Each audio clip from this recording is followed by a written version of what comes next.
something I never know how to do in a foreign language, heck, I don't know how to do it in my own native language, is to properly respond to thanks. Because you can't always say just, here you go, because that doesn't cut it in all situations. So how do we do that? Well, I'm gonna give you a few in Swedish.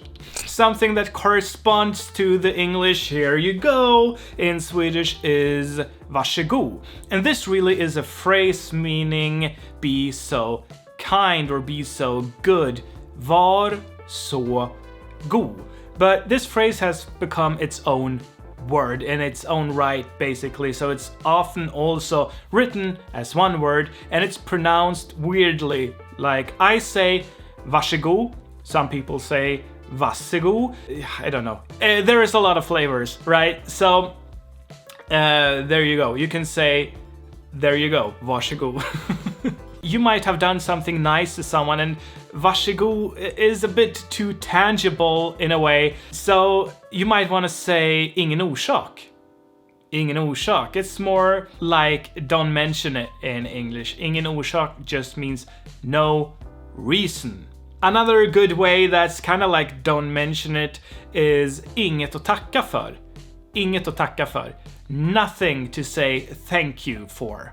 That's basically, it was not very hard or difficult for me to do it. Of course I do it.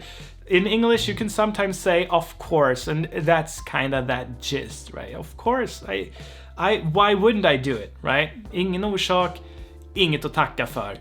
A phrase that's very common for apologies when someone bumped into you or did something and say, oh, excuse me, I'm sorry. Then you can say ingen fara, which means no danger. But this phrase has evolved a little bit and is now also used to respond to thank you when something wasn't a lot of trouble. No danger, not a problem, it wasn't any trouble to do this. I would say ingen fara, and it's my go-to response actually. I really like to say this for some reason. Ingen fara, it's all good. You can also be a bit more anglophonic, so to speak, by saying inga problem. No problem. Literally, no problems, because inga is the plural form of no in Swedish. So you can say inga problem, no problem at all, inga problem. I have a feeling that inga problem is kind of new, but I don't have any facts to back that up, so whatever. But it's something people say. A bit more of a polite way to respond to thank you is to say det gjorde jag så gärna. Det gjorde jag så gärna. That I did with pleasure, basically. So it kind of corresponds to my pleasure in English, but it's a bit more polite. It's longer foremost, so if we say something that is a bit longer, it's usually requires more thought, or there's more thought behind it, and it's more polite. So det gjorde jag så gärna.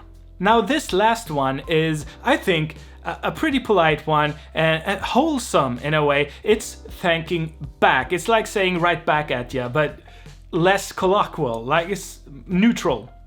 So you can say tack själv. And you can use this if someone has helped you in the past and you now help them, and they are really grateful for you helping them out. But then you can say tack själv because you were helped prior, right? If you're selling a car and someone is thanking you for doing business and so on, you can say tack själv because you got a car. You gave them money, but you got a car, for instance. So, like, if there is some kind of exchange, you can say tack själv. If you had a nice time out with your friends and they are thanking you for tonight and whatever, you can say tack själv. That's a very nice way, I think, to respond to thank you.